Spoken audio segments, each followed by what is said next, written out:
muslimin dan kaum muslimat, para jemaah, para tamu Allah yang dimuliakan oleh Allah. Lah hampiang pulo sebulan Maulid Nabi. Nak barari lelai, lah barang ke pulo lah bulan Rabiul Awal. Termasuk pulo bulan Rabiul Akhir.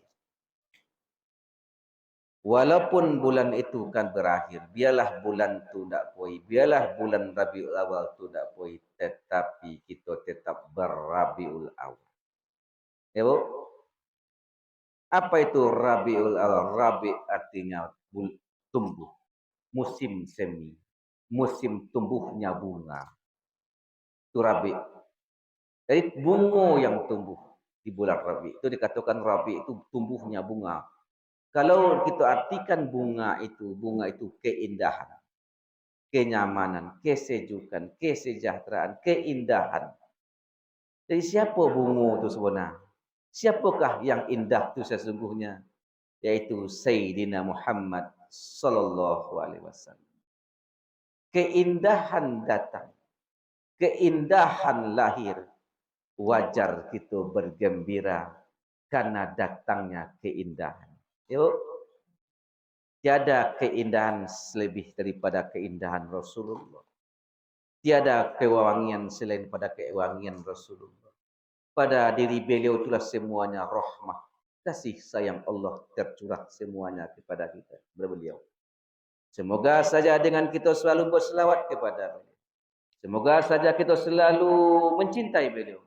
Rahmah, kasih sayang Allah kepada beliau melimpah keberkahannya kepada kita bersama-sama. Kalaulah keberkahannya melimpah kepada bapak dan ibu, insya-Allah kita pun berbahagia dunia dan akhirat. Lah 2 pekan waktu mengaji Maulid Nabi. Malah 3 Jumat ni. Inilah masuk Jumat yang keempat bapak ibu. Jadi kaji itu kau baru ulang balik. Semakin dia ulang, semakin keluarlah bapak dan ibu. Dan sebentar ko kita zikir, ya bu? Riadah nama zikir. Berzikir riadah. Wirid qalbu. Dan sebentar ko wirid qalbu. Mati lampu tantu wirid qalbu. Kini wirid dia nama. Wirid apa? Wirid ruh. Jadi ruh tu sukanya ilmu. Semakin ilmu dibaca, apalagi ilmu ma'rifatullah, semakin larut membaca, semakin keluarlah ilham petunjuk Allah ke diri bapak dan ibu. Makanya ketika kita bapak ibu, malah lebih bertahan kita duduk di majlis ilmu daripada zikir. Tahan ilmu. Zikir sebentar dulu kan? Kenapa kita tahan di ilmu itu? Karena ilmu itu ruh yang jago. Semakin ilmu itu dibaca, ruh semakin naik, ruh semakin naik, ruh semakin naik. Wajar bapak dan ibu, kalau orang disuruh mengaji, tidak tahu di habis hari. Kenapa? Ruhnya bangun, nafsunya terbelenggu. Nafsu terbelenggu. Karenalah dipimpin oleh ruh. Jadi makanan ruh kau bapak ibu. Ilmu. Apa itu ilmu? Ma'rifatullah. Mengenal Allah. Agar ruh kita bisa copik berfungsi. Pertama duduk di majlis ilmu. Yang kedua bapak dan ibu. Mari sering kita kirimkan Fatihah. Ila ruhi al-Fatihah. Baca Al-Fatihah ke ruh tu apa? Berinya makan Al-Fatihah. Semudah-mudahan terbukalah hendaknya hijab yang di kalbu tu. Ruh tu terkubur di dalam kalbu. Kenapanya terkubur? Ikulah penjara ini sebenarnya. Dunia penjara bagi orang beriman. Betul kan? Dunia penjara bagi mukmin. Mana itu dunia? Selain daripada Allah. Ruh berserta Allah. Berarti kita penjarakan selama di dunia. Maka buka pintu penjara itu dengan kalimat Allah, maka ruh merdeka. Kalau ruh merdeka, baru kita merasakan mutmainnah. Baru tenang yang hakiki, tenang yang abadi akan kita dapatkan Bapak dan Ibu. Itulah gunanya kita baca Maulid Nabi. Supaya ruh tu bangun. Supaya rohani kita jaga. Supaya rohani itu kuat Bapak dan Ibu.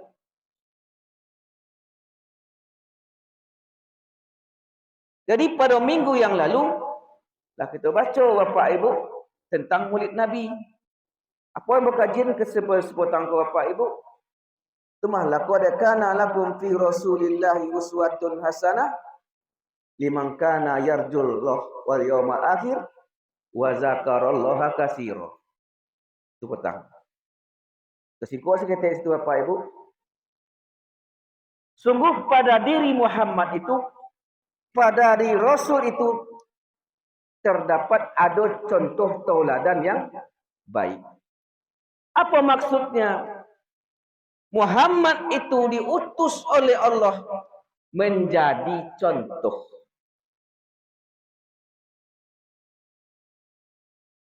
Bapak Ibu ingin enggak mencontoh Nabi Muhammad? Ya Bu?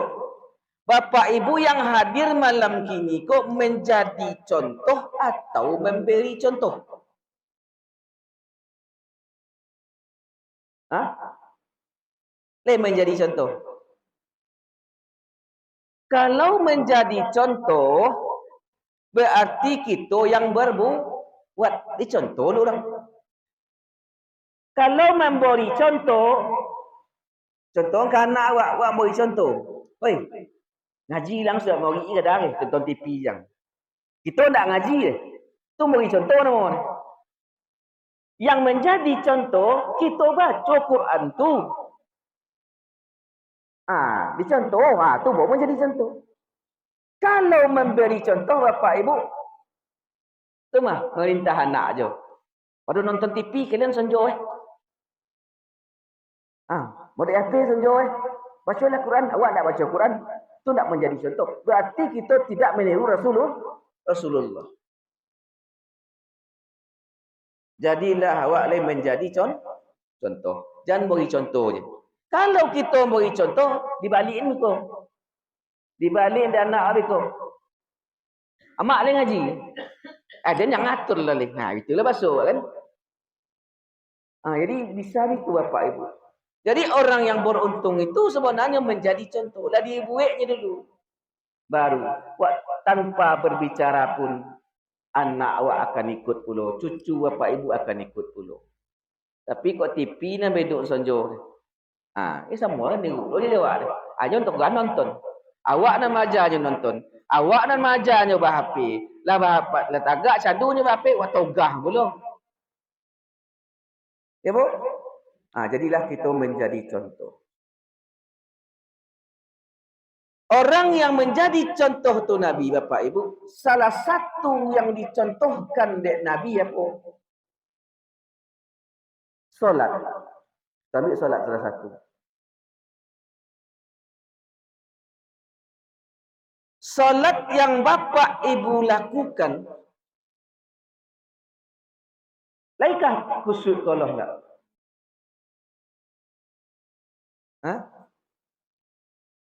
Khusyuk? Enggak. Kenapa? Karena indah mencontoh Nabi. Sallu kama ra'aitumuni usolli. Solatlah kamu, kata Nabi ke sahabat. Disuruh sahabat-sahabat, solatlah kalian sebagaimana kalian melihat aku solat. Bahawa perintah Nabi? Disuruh kita solat dengan Nabi sebagaimana kita ra'aitu melihat Nabi solat. Siapa yang melihat Nabi? Sahabat. Awak? Tidak. Itu bakal. Kalau kita tak melihat Nabi, maka lihatlah orang yang melihat Nabi. Siapa yang melihat Nabi? Sahabat. Kita tidak perlu basuh jo sahabat. Kalau tidak basuh jo sahabat, maka lihatlah orang yang melihat sahabat. Yang berguru ke sahabat. Kita tidaklah berguru gitu. Turun menurun. Tak berguru gitu. Tak bersebut je sahabat. Dia murid sahabat. Dia muridnya. Dia muridnya. Dia muridnya. Sampai kini akhir zaman. Dia guru nama bapak dan ibu. Berarti harus berguru. Yang menyambung kepada Rasulullah Sallallahu Alaihi Wasallam. Kalau tak berguru, berarti sewana bapak ibu tak bisa kita solat. Guru mencelik gurunya, guru mencelik gurunya, guru mencelik gurunya, guru mencelik gurunya, guru mencelik sahabat, sahabat mencelik Rasulullah. Nah, sambungnya. Kalau tak berguru, maka tak akan bisa kita solat. Maka solat kita bapak ibu takkan sampai kepada Allah Subhanahu Wa Taala. Itu salah satu ni bapak ibu. Jadi seluruh apapun kegiatan awak harus bercontoh kepada Rasulullah Sallallahu Alaihi Wasallam. Bapak dan ibu, mayanglah berguru. Istiqomahlah berguru tu bapak ibu. Ibu, istiqomahlah berguru. Hadirilah majlis ilmu guru tu. Tetapkan kau tak bisa sekali sepekan, sekali boleh hari. Kau tak sekali boleh hari, sekali sebulan. Pokok ditetapkan. Apa gunanya bapak ibu? Jalan tercepat untuk sampai bermakrifat kepada Allah adalah dekati, berteman dengan orang yang dekat jo Allah. Siapa yang dekat jo Allah? Rasulullah. Itu siapa ni? Pewarisnya. Al-ulama warisatul anbiya. Al-ulama pewaris Nabi. Ulama yang mana bapak dan ibu? Al-ulama yang pewaris nur Nabi itu. Pewaris nur yang ada di kalbu bapak ibu. Itu yang kita cari bapak ibu.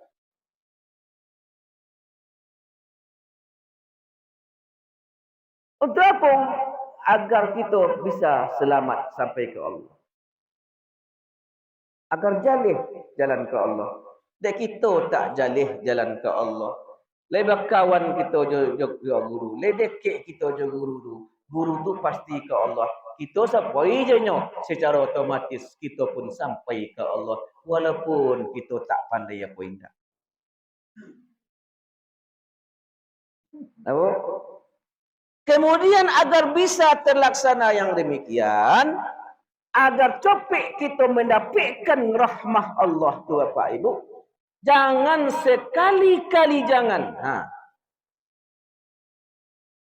membuat terluka hati guru. Tahu tak? Tu bah melukai hati guru tahu tak tu? Kalau hati guru tersinggung, tersakiti, hakikat dia menyakiti Rasulullah. Jadi bapak dan ibu, jangan cekik ke guru.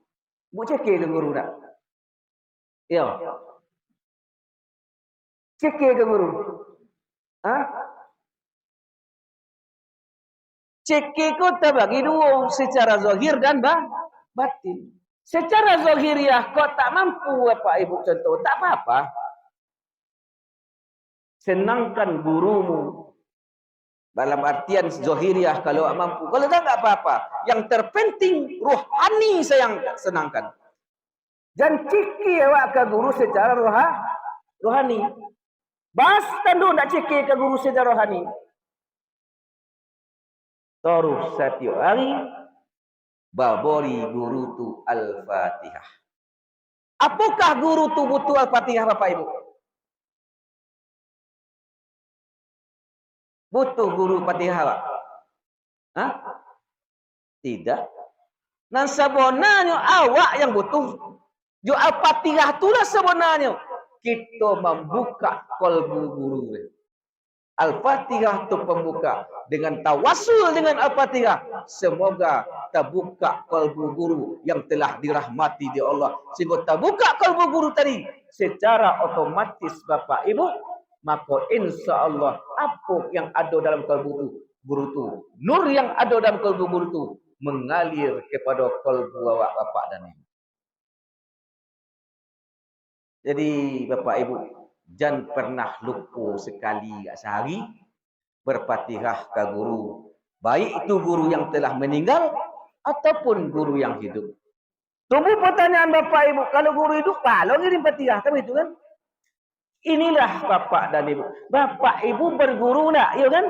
Berguru kasih ya. Ke fisiknya atau ke rohani? Hah? Ke fisik atau ke rohani? Ke rohani kan?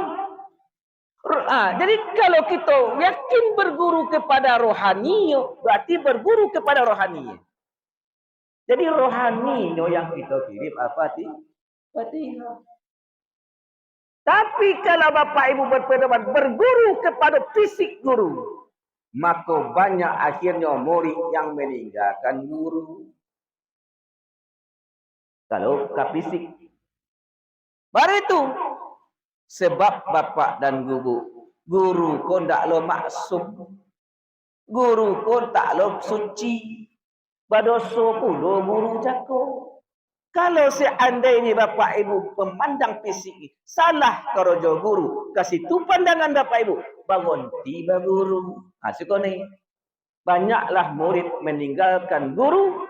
Karena memandang fisik zahiriahnya. Inyo menyangka guru tu suci. Kenapa dosa juga? Kamaka Ibu cari guru yang tak berdosa? Mereka masuk. Tak masuk kan? Tidak akan pernah bertemu doa Bapak Ibu. Seorang guru yang tak berdosa. Semua berdosa.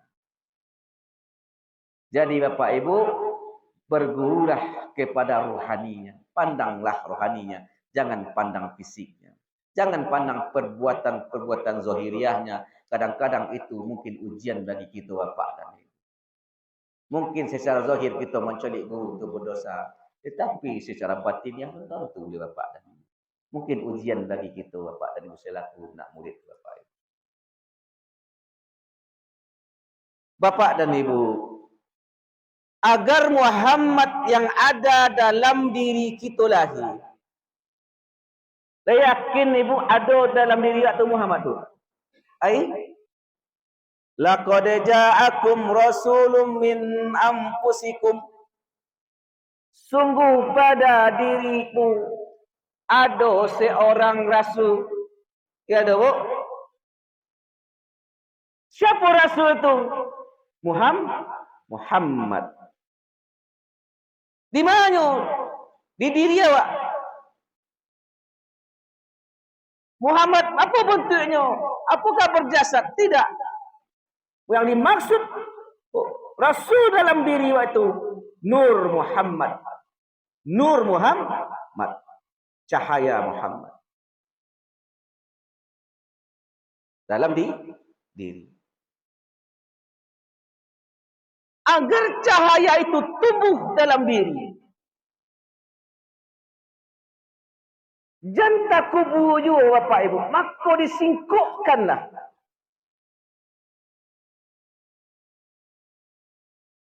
Apa maksudnya Bapak Ibu? Agar Nur Muhammad yang ada dalam diri itu bisa ada nyatu tuh ada Bapak dan Ibu. Maka inti intinya dan utama harus ada bibit. Ada bijo ni. Ibarat lado, ada bijo lado, ada bijo toruang kan bijo. Apa tu bijo? Bibitnya. Agar Nur Muhammad tu ada tampaknya tu di bijo tu bapak tu. Apa bijonya? Abdullah. Di mana bijo Muhammad tu, bibit Muhammad tu berada di Abdullah. Siapa Abdullah tu secara zahiriah? Bapak Nabi Muhammad. Berarti bab di tubuh, di diri Abdullah itu ada bijo Muhammad. Agar bijo tu tampak dalam diri, jadilah kita Abdullah. Siapa tu Abdullah? Budak Allah. Tanya ke diri kita sorang-sorang balik bapak dan ibu. Olahkah kita budak Allah? Kalau kita budak sesuatu, akan diperbudak sesuatu itu. Kalau kita budak Allah, diperbudak oleh Allah. Kalau kita budak pangkat, diperbudak oleh pangkat. Kalau kita budak bini, diperbudak oleh bini. Tergantung sia tersangkut awak tak tiwak kaki kita diperbudak. Kalau kita budak Allah, berarti kita adalah budak Allah. Diperbudak oleh Allah. Olahkah kita yang hadir malam ini budak Allah atau dulu? Abang Haji sampai 15 minit lagi bapak ibu. Olah budak Allah. Olah. Jawablah bapak ibu. Olah atau ulun? Iyalah. Kalau iyo bapak ibu budak Allah, apa bukti?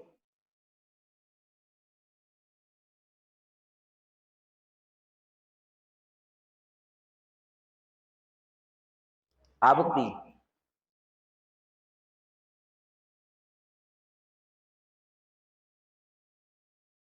Bukti budak Allah bapak ibu.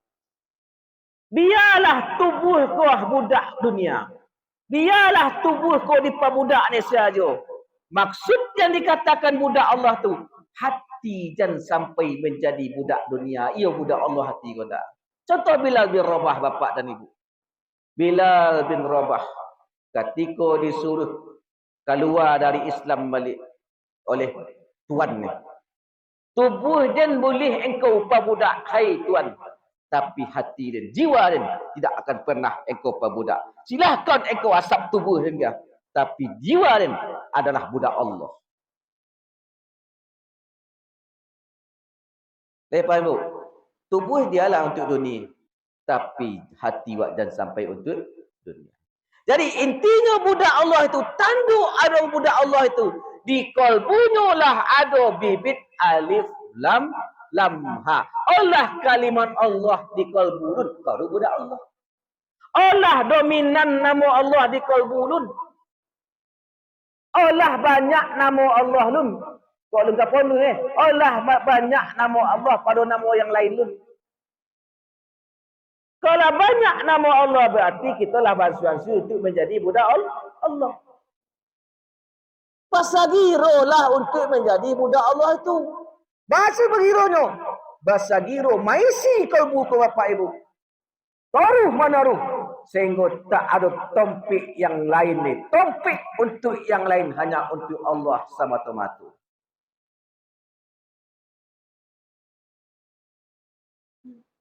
Itu tanda budak Allah. Kalau bapak ibu kini kalbu bapak ibu mengik Allah kini budak Allah dah. Kalau mengik cucu budak cucu, siapa yang ibu ingin di kalbu kini? Itulah tuan awak kini. Allah nak. Sehari cakap dari pagi sampai sonjo. Mana banyak awak jadi budak Allah pada budak selain dunia. Lagi banyak budak Allah. Atau kurang? Seimbang. Mana banyak? Mana banyak kita mengingat Allah daripada mengingat dunia. Banyak dunia kan? Berarti bapak ibu masih gondah. Berarti ulun termasuk kita budak Allah. Nanti berusahalah satu hari. Alah mau contohkan juga Pak dan Ibu. Kita hidup gini kan? Hidup.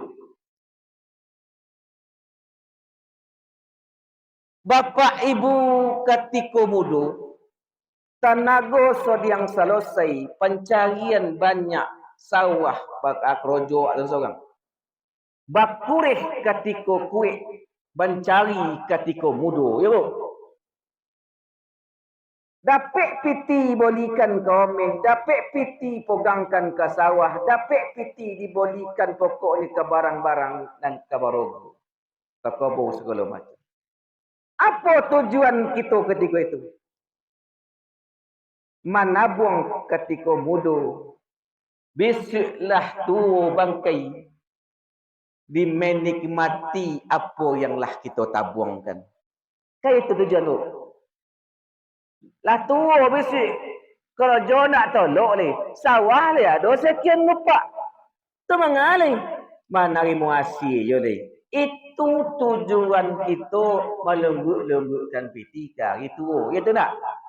Ya bu? Iya tu nak? Hari tua itu, masa tua itu, apakah ia lagi mungkin dia awak sebut nak?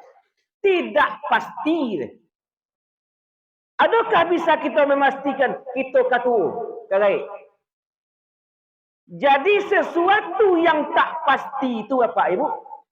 Sesuatu yang tak ada kepastiannya waktunya untuk awak, kita persiapkan. Ya tak? Kita persiapkan dananya, kita persiapkan rotonya, sawah segala macamnya, roto awak untuk membiayai hidup kita itu. Sedangkan waktu itu, masa itu tak ada jaminan dia sampai ke situ. Berarti tak ada jaminan. Berarti barang yang tak pasti. Untuk yang tak pasti, kita nobuh babih masuk. Kita nomuh bakurih. Kita nomuh baimat. Dan dia tak kena bolehkan ya. Dia komeh je lah. Menagan selera dia. Itu contoh. Untuk kamu nunggu hari tua yang belum pasti kita basuh jadi tua tu. Boleh jadi ketika muda kita berangkat. Tak pasti kan? Tapi kita berfikir kata ni. Kan you berfikir tu kan, Bu? Kembali kepada yang pasti. Hari akhirat. Pasti tak? Kaki lu asal dua tak? Masanya berapa buat situ? Tak ada ujung di hari akhirat. Jadi yang bertanya kepada Bapak Ibu yang hadir pada malam kini, adakah ada Bapak Ibu tabungan akhirat tu? Tabungan tu hari tua lah ada. Dicolik rekening lah banyak saldo. Dicolik nama omeh lah godang di kuduk dia. Dicolik sawah lah banyak pilihannya. Dicolik tahu nak kau bawa ayam lah segala macam lah cukup dulu. Rumah lah rancak pula, habis tu lah. Untuk tabungan akhirat lah dulu. Hah? Ledo. Olah ada dulu.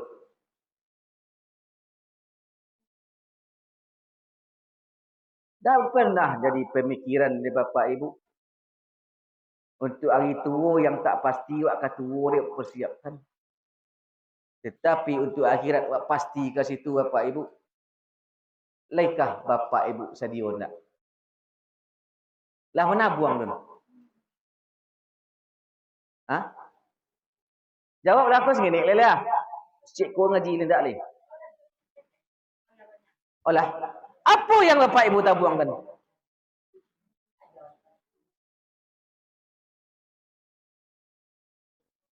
Nama tabung. Kalau ibarat roto jako, jale piti, jale ome, jale pegang ke sawah, jale nampak barang kan? Untuk hari akhirat, apa yang Bapak Ibu tabung?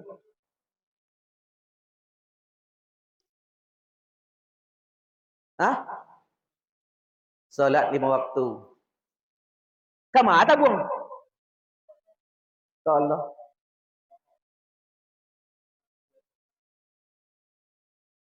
Iyalah menabung Bapak Ibu. Allah. Kalau ya solat 5 waktu, kita preso solat dah balik. Ambo pribadi mengaku. Yang apapun. Solat yang ambo lakukan Bapak Ibu. Ambo sadar sesadar-sadarnya. Ambo yakin seyakin-yakinnya. Tak pantas dipasembahkan ke Allah. Rusak solat ambo Bapak dan Ibu. Tak layak diaduk ke Allah. Tak layak dipagihin ke Allah. Tak layak dibanggakan ke Allah solat ambo. Tak kau solat ibu kok lain.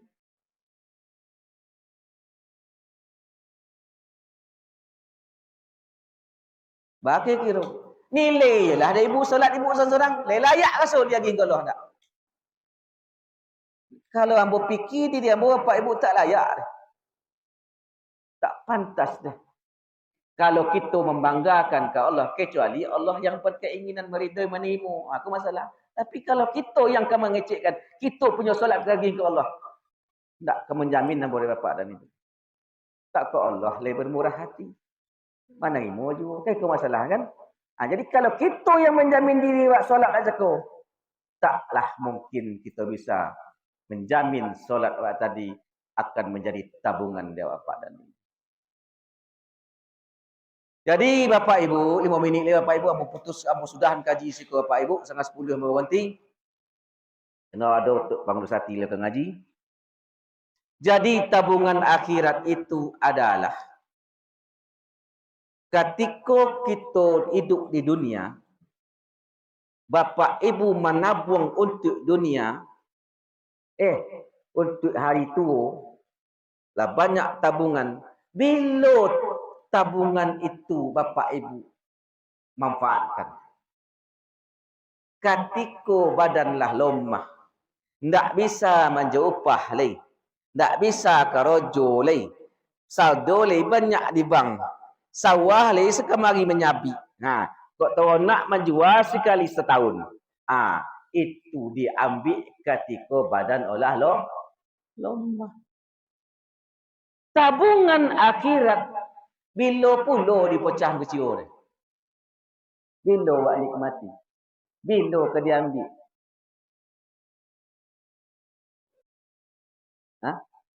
Tak tahu? Tabungan akhirat, kalau Bapak Ibu menabung akhirat, ibarat menabung di bank, ada bunga tak? Tapi itu pula. Kalau tabungan akhirat, bunganya adalah kita di dunia ko tenang. Itu bunga. Menjadi mutmainnah. Jiwa yang tenang. Tan ada gelisah. Tak ada comel. Tak ada takut. Eko bunga. Eko bonusnya di dunia. Bila tabungan akhirat itu dipecahkan. Ketika lah lemah. Bila masa lemah, sakratul maut. Matalah mulai kabur, telingalah mulai pokak, lidah punlah kolu, badanlah lemah, dah terbujur di tengah rumah. Di situ kucio berpecahkan, di situ dama dan tepagu nak berpecahkan. Dama tepagu pecah tu. Mana kucionya? Mana tompik kucio tu? Kucio itu kalbu. Apa kucio? Kalbu hati. Maka kalbu tadi ketika mulai selesai kini, maka ditabungkan Allah, Allah, Allah, Allah, Allah, Allah, Allah, Allah. Tabung terus. Tabung taruh kalbuku. Isi taruh dengan nama Allah. Sehinggalah dominan apa isinya lah kalimat Allah. Apa yang wak tabung ke kalbu kini, maka itu yang kita pecah nanti ketika sakratul maut. Ayolah dunia saja. Ambo contohnya Bapak Ibu, sayang tatunggang ke bini, sayang tatunggang ke anak, itu je nak di kalbu. Alah tiba sakratul maut, itu bulu orang keluar. Dan ka mati le bini dan ka tinggal. Jangan cak di ka bini orang nak lima. Itu taruhnya situ dah. Rumah ka di orang, itu ah. Tak aman. Tu apa dan ibu, maka tabung taruh, isi taruh kalimat Allah, Allah, Allah, Allah, Allah, Allah, Allah. Apa isi cerek? Itu yang keluar. Cerek pun kena cerek. Doi putih. Dituangkan ke galih, air putih keluar. Kalau kopi sih, kopi lah keluar. Kalau teh lah keluar. Begitulah kalbu cakap. Kalbu kalau dunia sih, ya dunia lah keluar. Kalau nama Allah, ya nama Allah yang keluar. Apa yang kita isi kini, itu yang keluar sih. Ketika badanlah lemah lah tak buju di tengah rumah. Lailah makanannya Allah, Allah pagi petang siang dan malam satu hati tak putus sanggup pun tak lopeh kita beramal kalimat Allah, Allah, Allah, Allah. Badanlah lemah, ikut tak fungsi mengecek leh. Telinga tak fungsi mendengar leh, mata tak fungsi menjolik leh. Tinggal kalbu dan tak dotak Allah. Allah, itu yang keluar. Menikmati nyoba bunyi seorang kano cerek cakulah tatunggang tagalih. Tadonga dawak seorang bapak dan ibu. Itu yang keluar di kalbu awak. Itu tabungan akhirat. Tak sembayang. Itu tabungannya bapak ibu. Jadi bapak ibu, itulah kita perintah Allah. Allazina yazkurunallah qiyaman wa qu'udan wa ala junubihim. Ingatlah Allah dalam keadaan duduk, dalam keadaan berbaring, dan dalam keadaan berdiri, dalam keadaan apapun. Selalu ingat kepada Allah. Isi taruh Bapak Ibu. Jadi itulah yang dikatakan Abdullah, bibitnya kalimat alif lam lam ha. Kalau bibitlah ada, baru bijonya masuk dalam Nur Muhammad, masuk ke bijo tu Bapak dan Ibu. Barunya hidup kalimat Allah tadi. Bibitnya minta ke guru Bapak dan Ibu. Lah minta bibitnya kalimat Allah dari diletakkan di guru di situ, maka baru keluar zubnya, zat dari bibit itu masuk kalimat cahaya nur kepada bibit yang bertulis kalimat Allah. Tapi kalau tak bibitnya risiko, anak laki bini segala macam, maka nurullah tadi tak akan pernah menembus ke kalbu. Wajar kita gelisah, wajar sompi hati Bapak dan Ibu-ibu. Itulah Bapak dan Ibu, itu yang bisa saya sampaikan malam hari ini, yaitu jadilah kita Abdullah. Masih ada katanya Aminah dan sebagainya. Cukup Abdullah saja Bapak dan Ibu. Mudah-mudahan apa yang saya sampaikan bisa menambah pemahaman kita untuk mendekatkan diri kepada Allah dan cinta kepada Rasulullah sallallahu alaihi wasallam. Terima kasih atas perhatian Bapak Ibu. Mohon maaf segala kekurangan dan kesalahan yang pasti terjadi pada diri yang pribadi. Amba minta maaf kepada hadirin yang hadir pada malam hari ini dan berterima kasih ampun kepada Allah Subhanahu wa taala. Assalamualaikum warahmatullahi wabarakatuh.